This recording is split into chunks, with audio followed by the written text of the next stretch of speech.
today, weird day today. I knew it was a weird day when I woke up, and then I looked at the calendar. Yes, it is Friday the 13th. Uh-oh. There's a lot going on Friday the 13th.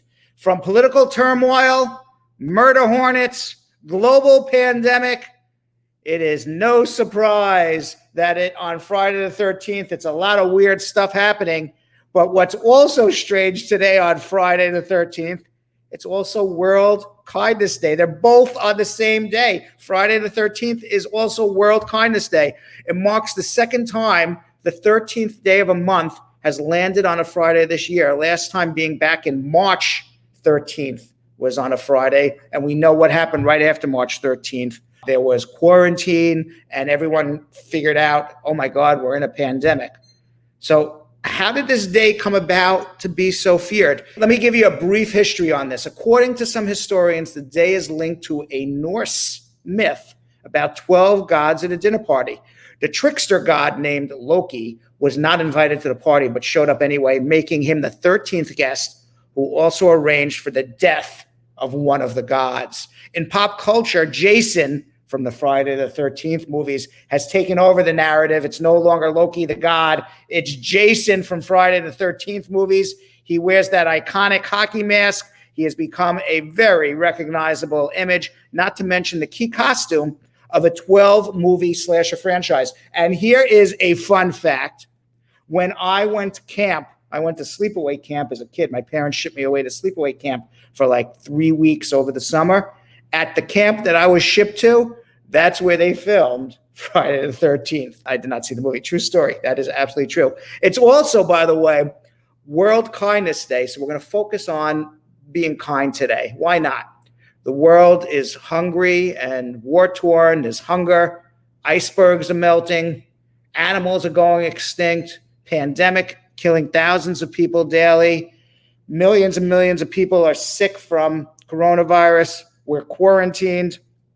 Well, today is World Kindness Day. It's an international holiday that was formed in 1998 to promote kindness throughout the world and is observed annually on November 13th as part of World Kindness Movement, a group of representatives from over 27 nations. It is observed World Kindness Day in many countries, including the United States, Canada, Japan, India, Australia, and the United Arab Emirates. There are so many ways to be kind to yourself, your family, and community, and the planet today or any day, but you really got to start with being kind to yourself, because if you're going to beat yourself up or you're going to get upset at yourself, you can't be kind to other people. So the first thing is self-care.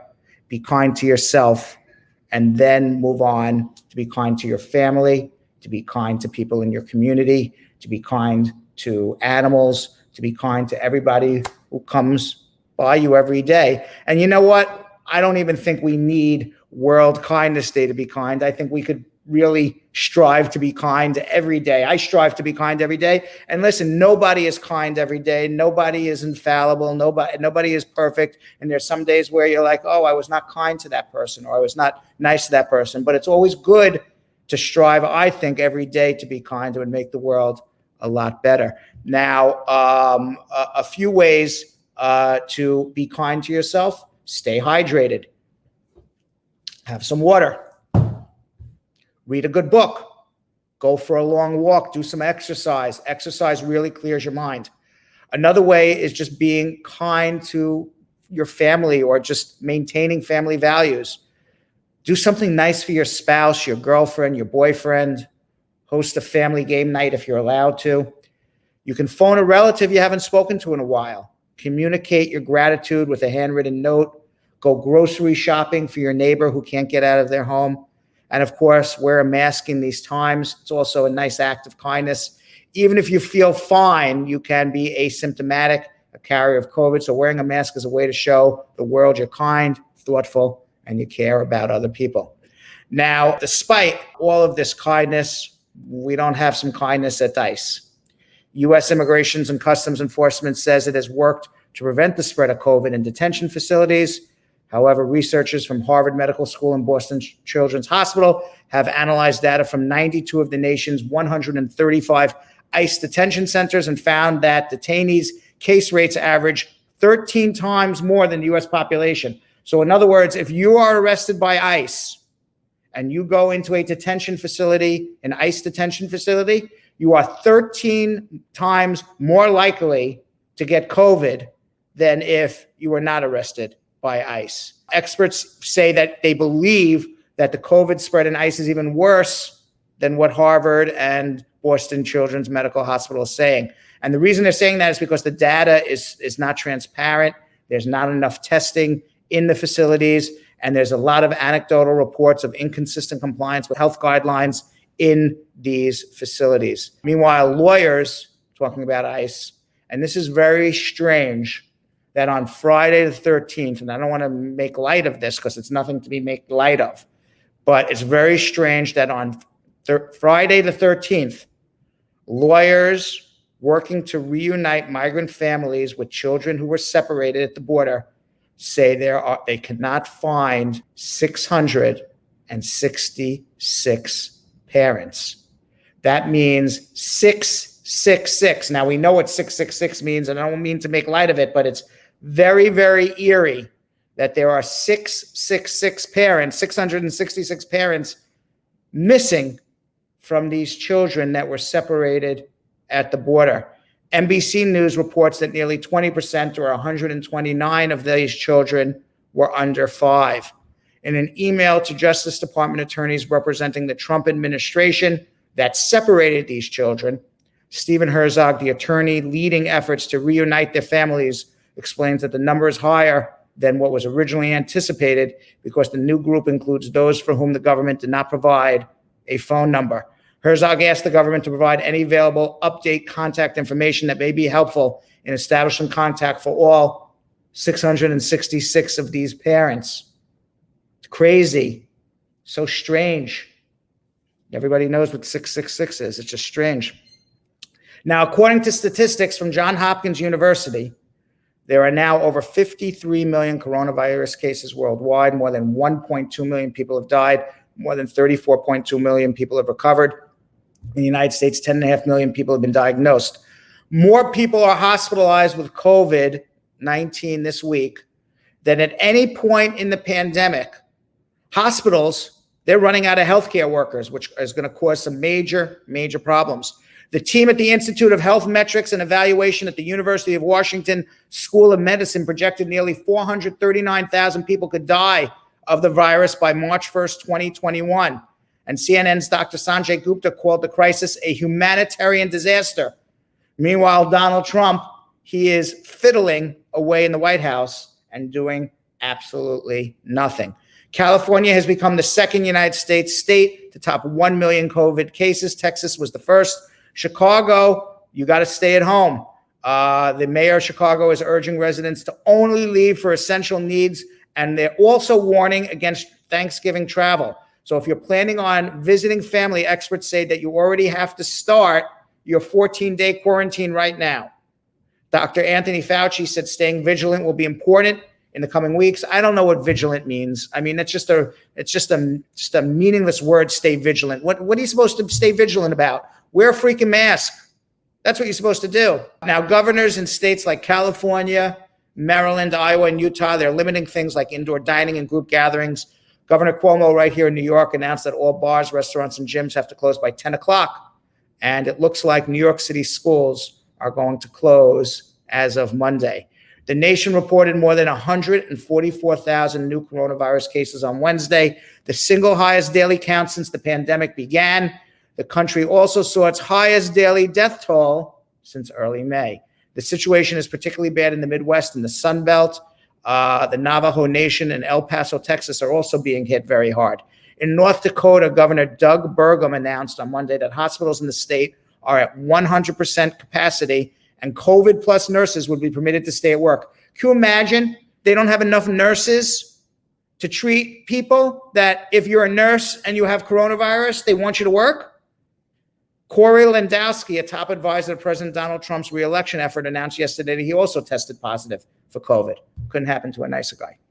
And the Washington Post has reported that more than 130 United States Secret Service officers are either infected with COVID-19 virus or been told to quarantine because of close contact with someone who was in the wake of Donald Trump's campaign travels.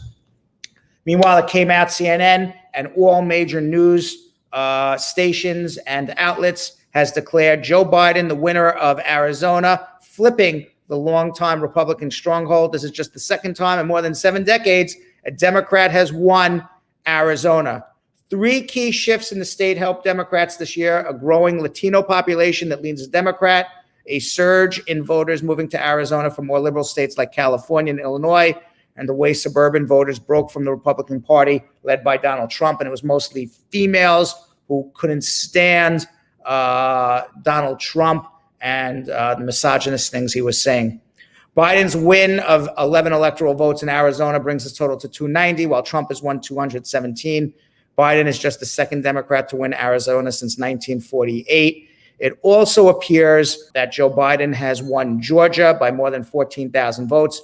There will be a recount.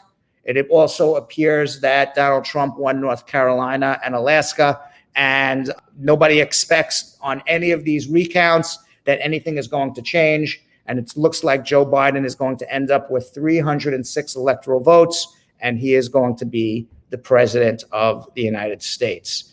Meanwhile, Trump has been busy upending senior Pentagon leadership, installing loyalists in their place. We previously covered his replacement of his 4th defense secretary, Mark Esper, with loyalist Christopher Miller. But that's not the only recent dramatic leadership change. Joseph Kernan, a retired 3-star admiral and Navy SEAL officer who served as Undersecretary of Defense for Intelligence, has also been outed. On Tuesday, however, Biden's transition team, we can't wait to get this guy in first week of January. I think it's January 8th, I believe. On Tuesday, Biden's transition team announced the teams are going to work to prepare for the incoming administration, even as Donald Trump fights the election results. The Biden transition posted the names of roughly 500 people who are going to be working with different government agencies. The transition statement noted that while the General Service Administration waits to ascertain the results of the election, these staffers will meet with officials from think tanks, labor groups, trade associations, and other non-government organizations. On Wednesday, Biden named longtime aide Ron Klain as his chief of staff. According to the State Department, this is a problem. A stack of messages from foreign leaders to President-elect Biden are sitting in the State Department because the Trump administration is preventing him from accessing them. Now, I'll say what the biggest problem with all of this is, that Trump is not, besides he's just a sore loser, he's going to go down in history as the worst president ever. I guarantee you that. And it doesn't make him look good in any way, shape, or form by not allowing a smooth transition from his administration to Biden's administration.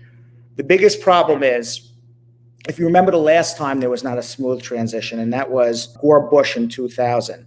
Gore-Bush in 2000, there was a contested election and there was a recount in Florida, and eventually Bush won by several hundred votes in Florida and became the president. And because of that, George Bush's transition did not really start till the 3rd week of December. Now, in the 9/11 reports that came out after 9/11, the congressional reports, they pointed to the fact that George Bush was not able to start his transition until the 3rd week in December. And because of that, he was not able to get people into place that could have been monitoring what these 20 terrorists eventually did and hijacked planes and killed thousands of people. So Donald Trump, by not accepting the election and by not allowing a smooth transition to Joe Biden, in my opinion, is going to affect national security. I hope he doesn't, but if he does, you heard it here first. Meanwhile, a Black woman will lead the United States Naval Academy student body for the first time in its history. Midshipman First Class Sydney Barber, a mechanical engineering major from Illinois, has been named Brigade Commander, the Academy's highest student leadership position. Barber is on the track team, holds leadership positions in a number of student organizations. She said in the release, "The title itself is not nearly as significant as the opportunity it brings to lead a team in doing something I believe will be very special." Congratulations to her. A Michigan couple whose large family attracted attention by growing to include 14 sons has welcomed their first daughter nearly 3 decades after the birth of their first child. 14 boys, and they finally got a girl.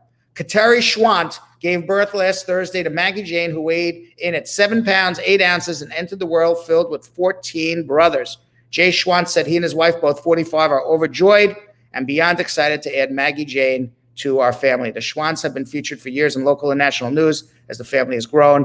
The couples have been live streaming a program called 14 Outdoorsmen that may now need a name change. Their oldest child, Tyler, 28, said his parents thought they would never have a daughter after 14 sons. He said there's like nothing pink in the family's home in the rural community of Lakeview. The Schwants started dating as freshmen, attending Gaylord High School and Gaylord St. Mary's, respectively. They wedded in 1993, and now they have 15 children. Meanwhile, this happened over the summer, but it's a perfect story for World Kindness Day. A now famous teddy bear was returned to its rightful owner after a 4-day disappearance that caught the attention of actor Ryan Reynolds. Mara Soriano, 28, is the bear's owner. She might be a little old to be carrying around a teddy bear, but this bear is very unique. It has a recording of her late mother saying in Tagalog, "I love you, I'm proud of you, I'll always be with you." The bear is a way for Maria Soriano to always have her mother nearby. The bear went missing when it was stolen in a bag that also contained Soriano's iPad, a Nintendo Switch, and other important items, but none more important than the bear with the recording of her mother saying, "I love you, I'm proud of you, I'll always be with you." Her mother obviously passed. Reynolds saw the story and tweeted that he would give $5,000 reward to whomever returned the bear, and that apparently worked. Soriano tweeted a photo of her hugging the precious item, crediting the Deadpool star for the teddy bear's safe return. I mean, it's a feel-good story, but the thief got away with it because the guy stole, or the woman stole this bag, and then Ryan Reynolds paid $5,000 to get the bear back from the thief. NASA, by the way, is putting 4G network on the moon. So apparently your cell phone will work a lot better on the moon than it will work in parts of Midtown Manhattan. To reach its 2008 goal to build a lunar base and eventually sustain a human presence on the moon, NASA awarded $370 million to more than 12 companies to deploy technology on the lunar surface. Those innovations include remote power generation, cryogenic freezing, robotics, safer landing, and 4G network. Because astronauts, I guess they want to tweet selfies too. Now, like on Earth, the 4G network will eventually be upgraded to 5G. Nokia Bell Labs was granted $14 million for the project.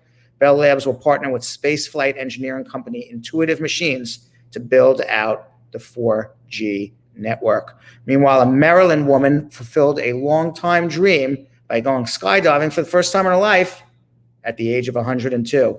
Vivian Millie Bailey, 102 years old, a World War II veteran, being featured on the American Heroes channel's Honor Flight Heroes, was asked by producers if there was a bucket list item that she never crossed off.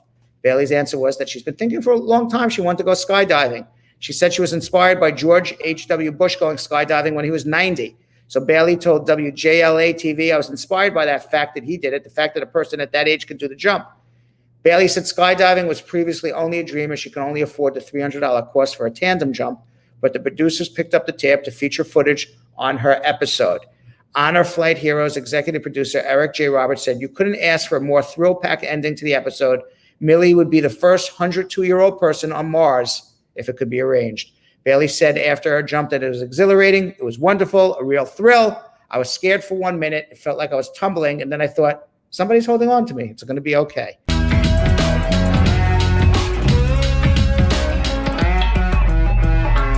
Thanks for watching. For more Brad Show Live, like and subscribe to our YouTube channel.